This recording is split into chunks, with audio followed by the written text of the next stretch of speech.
सत्य के मार्ग में चलने वाला व्यक्ति केवल दो ही गलतियां कर सकता है, या तो रास्ते को पूरा न करना या फिर शुरुआत ही न करना। हेलो दोस्तों, मैं आप लोगों के साथ आधुनिक भारत के इतिहास को लेकर उपस्थित हूँ। पिछले कई कक्षाओं में मैंने आपको यूरोपियों का आगमन, ब्रिटिश साम्राज्यवादी नीति, उनकी भू राजस्व नीति से रूबरू कराया। आज उसके अगले क्रम में मैं आपको कृषि का वाणिज्यीकरण समझाऊंगा। कृषि का वाणिज्यीकरण का अर्थ होता है कृषि का व्यवसायीकरण। खाद्यान्न फसलों के स्थान पर नकदी फसलों के निर्यात पर बल देना एवं किसानों से ज़बरदस्ती नकदी फसल उपजाने के लिए मजबूर करना। आइए इन सभी संदर्भों को हम लोग पॉइंट बाय पॉइंट समझेंगे। मैं आपको सर्वप्रथम बताऊंगा कि कृषि के वाणिज्यीकरण का अर्थ क्या है। जैसे मैंने अभी आपको बताया, पहला व्यावसायीकरण, दूसरा नकदी फसलों पर बल देना, फसलों पर बल। आप समझेंगे ये जो नकदी फसल है, आप पूछेंगे भाई ये तो बताओ नकदी फसल होती क्या है। तो नकदी फसल का अर्थ होता है, आप नाम भी दे रख रहे हैं नकदी, और पैसे को भी आपने सुना होगा, कोई कोई नकदी बोलते होंगे कि भैया हमें नकदी रकम चाहिए। यानी कि जिस फसल की कीमत खाद्यान्न फसल के जगह पर काफ़ी अधिक हो, जैसे गन्ना, जूट, अफीम, चाय इत्यादि। इन सभी संदर्भों में हम लोग अर्थ से आगे समझते हुए अपने टॉपिक को मैं आपको उद्देश्य के बारे में बताऊंगा। इसके क्या उद्देश्य है। सर्वप्रथम ब्रिटिश एक तो भू राजस्व नीति लगाते हैं, और दूसरी भू राजस्व तो मान लीजिए उस जमीन से ले ही रहे हैं, दूसरी उस भूमि पर जो भी फसल उत्पादित होते हैं उसमें अत्यधिक वो मुनाफा कमाने के लिए उस फसल का कीमत वे काफ़ी कम देते हैं, ताकि किसान अपने आय के स्तर से हमेशा नीचे की ही कमाई को प्राप्त कर सके। अब देखते हैं कि आगे क्या होती है। दूसरे नंबर पे आप देखेंगे सन 1861 से 64 के बीच में, 1861 से 64 के बीच में अमेरिका में गृह युद्ध चल रही थी। अभी मैं आपको बताऊंगा कि अमेरिका, भारत और ब्रिटेन के क्या संबंध थे। ये देखिए, एक तो अमेरिका हो गया, दूसरी तरफ ब्रिटेन हो गया, और तीसरी तरफ ये भारत हो गए। जब यहाँ पर गृह युद्ध चल रही थी तो इस कारण यहाँ पर क्या हो रहा था कि कपास की पूर्ति नहीं हो पा रही थी। यानी कि कपास एक बड़ी मात्रा में अमेरिका से निर्यात की जाती थी ब्रिटेन के लिए। तो यहाँ के ब्रिटेन के औद्योगिक धंधे कम ठप पड़ गए हैं। जो भी उत्तरी अमेरिका और दक्षिणी अमेरिका थी, तो यहाँ पर क्या होता है, गृह युद्ध की वजह से कोई भी कपास का निर्यात नहीं हो पाता है। इस वजह से अब ब्रिटेन सोचते हैं हमें कपास कहाँ से मिलेगी, तो उसे एक बाजार दिखता है भारत। वे भारत से क्या करते हैं कि कपास की आपूर्ति करते हैं। तो इस वजह से जो किसान होते हैं उन्हें कपास उपजाने के लिए प्रोत्साहित किया जाता है। उन्हें कहा जाता है कि तुम कपास तो उपजाओ, तुम्हें काफ़ी अधिक रकम में वो कपास खरीदी जाएगी। लेकिन देखिए वास्तविकता में क्या होती है, ये भारतीय किसान तो कपास उपजाते हैं, लेकिन भूमि की कर जो होती है 50% अधिक बढ़ा दी जाती है। ये जब 50% अधिक बढ़ा दी जाती है तो किसान क्या करेंगे, ये कपास में तो जो भी मतलब मान लीजिए ये 100 रुपये का कपास उपजाए, आप इससे 50 रुपया और भी ज़्यादा आप इसे ले रहे हैं, यानी कि उसे फायदा का कोई मौका नहीं मिल रहा है।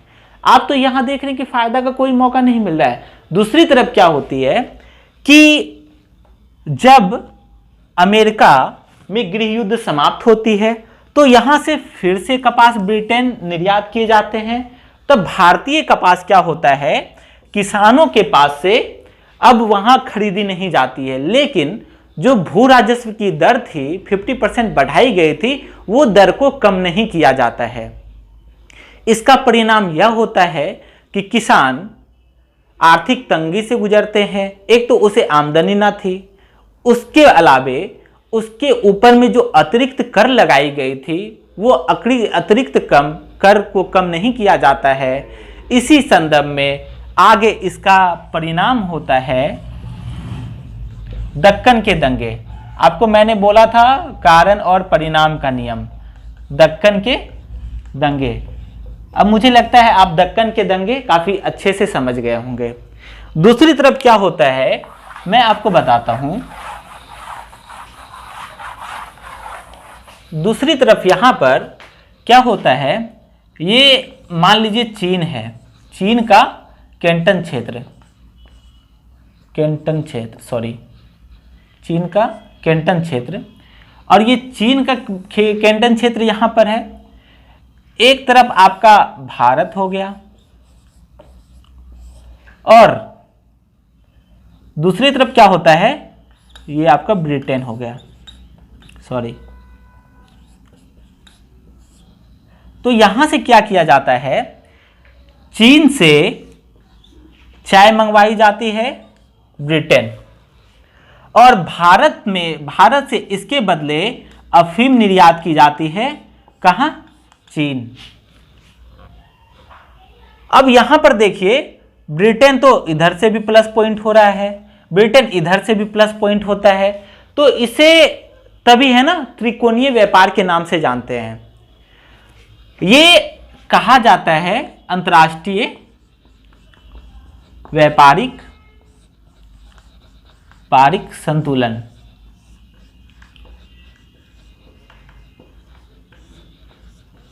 अब आगे आप देखेंगे कि यहां पर जब आप प्रक्रिया को समझ रहे हैं तो भारत में जो भू राजस्व की दर थी उसे बढ़ा दी जाती है, साथ ही साथ किसान को नकदी फसल की खेती करने के लिए मजबूर किया जाता है। खाद्यान्न फसल की खेती काफ़ी कम मात्रा में होती है और साथ ही साथ किसान अकाल ऋणग्रस्तता के शिकार हो जाते हैं। अब मैं आगे आपको बताऊं कि इसकी क्या प्रक्रिया थी। मैं अगर आगे प्रक्रिया में आपके बताऊं तो प्रक्रिया में आप यहां देख रहे हैं कि नकदी फसलों पर बल दी जा रही है, कपास, चाय, गन्ना, जूट, अफीम वगैरह वगैरह उपजाई जाती एवं खरीदी जाती है। तो इसके लिए सर्वप्रथम क्या होता है कि 1838 ईस्वी में पूर्वी भारत में चाय कंपनी की स्थापना की जाती है। ये तो पहला हो जाता है। दूसरा क्या होता है, सन 1783 ईस्वी में लॉर्ड वारेन हेस्टिंग्स के द्वारा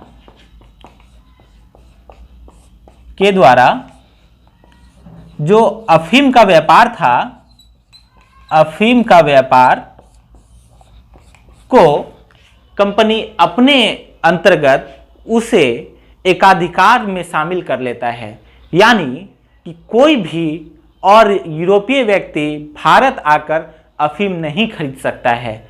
यानी कि चित्त भी मेरा, पट भी मेरा, पैसे भी मैं लूँ, चाहे जितने कीमत में खरीदूँ तुम्हें देना ही देना होगा।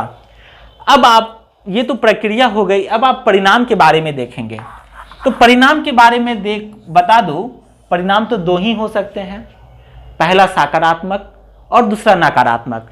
तो मैं आपको सकारात्मक में पॉइंट बताऊं। एक मिनट मैं इसे एरेज कर दूं, मेरी हैंडराइटिंग ठीक नहीं है तो इन चीज़ों के लिए मैं आपसे माफ़ी मांगता हूं। तो ये सकारात्मक कारण में हो जाता है। सकारात्मक कारण में पहला कारण होता है कि जो किसान थे वे एक स्थान से दूसरे स्थान जाते हैं, आपसी संबंध बनता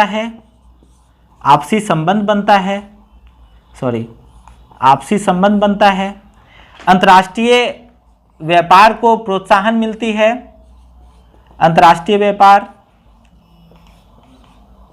चौथी क्या हो जाती है, रेलवे के माध्यम से लोग एक स्थान से दूसरे स्थान अपने फसलों को बेचने के लिए जाते हैं। अब आप देखिए इसके नकारात्मक परिणाम क्या होती है। अगर नकारात्मक परिणाम की बात करूं तो आप लोग अपने मतलब टॉपिक से अपने अनुसार सोचकर बताइए कि इसका नकारात्मक क्या परिणाम हो सकते हैं। जल्दी से आप कमेंट करके हमें पॉइंट बताइए। चलिए मैं आपको फिर भी बताता हूं, आप लेकिन पॉइंट जरूर बताइएगा हमें। पहला नकारात्मक परिणाम क्या होता है कि कृषि का तो वाणिज्यीकरण होता ही है,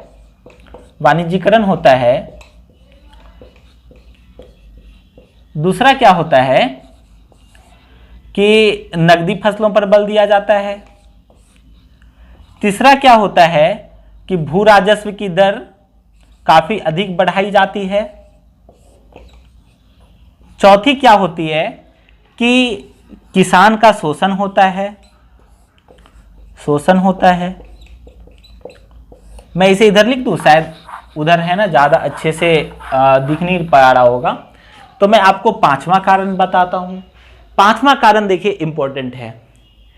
जैसे मैं आपको एक पॉइंट देकर समझाऊं, ये मान लीजिए भारतीय पूरा भूभाग है, भाई इतना % क्षेत्र में अफीम की खेती होती है, इतने में चाय उपजाया जाता है, इतने में कपास उपजाया जाता है, और इतने क्षेत्र में कोई अन्य वस्तुएं नील वगैरह उपजाई जाती है।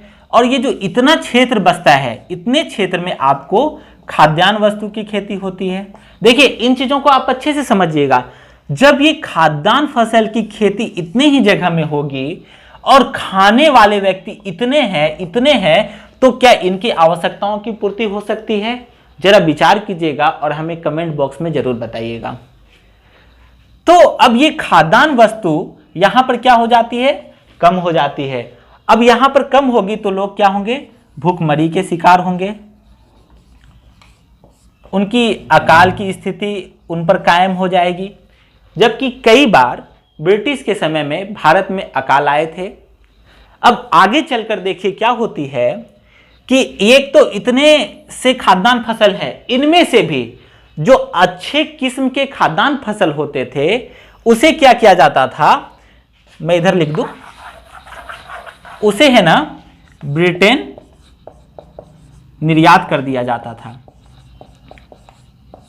अब सोचिए भैया, एक तो खुद ही खाने का कम है, जो भी बचा है उसे भी ब्रिटिश खा लेंगे, तो सोचो किसान क्या खाते होंगे, किसान के बच्चे क्या खाते होंगे, भारतीयों का किस प्रकार शोषण होता था। आप सोचिए अगर आप उस समय रहते तो क्या कदम उठाते, हमें कमेंट बॉक्स में जरूर बताइएगा।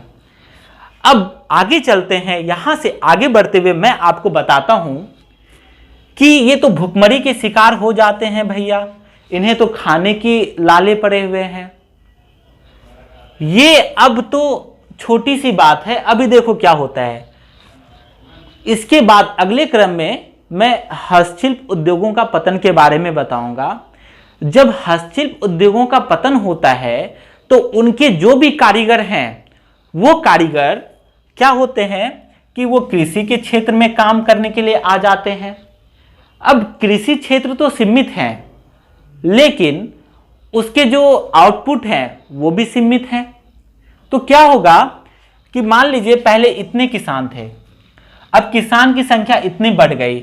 एक तो ये भैया खाने के लाले पड़े हैं, इतने को आप कहां से खिलाओगे। सोचो लोग किस तरीके से पहले अंग्रेज के समय पे अपना जीविकोपार्जन करते थे। साहित्य की एक कहानी है, अगर आपका पेट भरा है ना तो आप नए से नए विचारधारा दे पाओगे। जब आपकी पेट खाली होती है ना तो आपको कोई विचारधारा नहीं सूझती है। सबसे पहले आप सोचते हो कि कैसे मेरा पेट भरे, सपने में भी ना 4 रोटी के आते हैं, सो बोल के बड़े बंगले और महल की नहीं आती है। दोस्तों, आप उस समय के स्थिति को अपने अंदर समझ कर देखिएगा, तब आपको पता चलेगी कि जो भी स्वतंत्रता सेनानी थे वो अपने जान कुर्बान करके कैसे हमारे लिए उन्होंने योगदान दिया था। वे ये स्थिति को काट कर आज हम लोगों के बीच हम लोगों की स्थिति को सुधार गए हैं। इसलिए कहता है, इतिहास जरूर पढ़ना चाहिए, उसे रटना नहीं बल्कि आत्मसात करना चाहिए। मैं दोस्त अब आगे बताता हूँ कि ये तो सारे आपके पॉइंट बाय पॉइंट हो गए हैं। एग्ज़ाम के लिए क्या इम्पोर्टेंट है यहाँ पर, एग्ज़ाम के लिए मैंने आपको जितना भी बताया, ये आपके अर्थ, उद्देश्य, प्रक्रिया, परिणाम, ये सारे अगर आप सभी को पॉइंट बनाते हो तो एग्ज़ाम में मात्र 250 शब्द या 150 शब्द लिखने होते हैं। तो इतने आपके टॉपिक के लिए इनफ और पर्याप्त है। आप इसे ही अपने पढ़ाई के अंतर्गत शामिल कीजिए। मैं आपको विश्वास दिलाता हूँ, इससे बाहर कोई क्वेश्चन नहीं होगी। आप यह सोचने का कोशिश कीजिए कि कैसे मैं इन चीज़ों को बार बार पढ़ सकूं और अपने तैयारी में 4 चांद लगा सकूं। इन्हीं बातों के साथ आज मैं अपने कक्षा को समाप्त करता हूं। कृपया आप मेरे चैनल को लाइक, शेयर एवं सब्सक्राइब करें। धन्यवाद।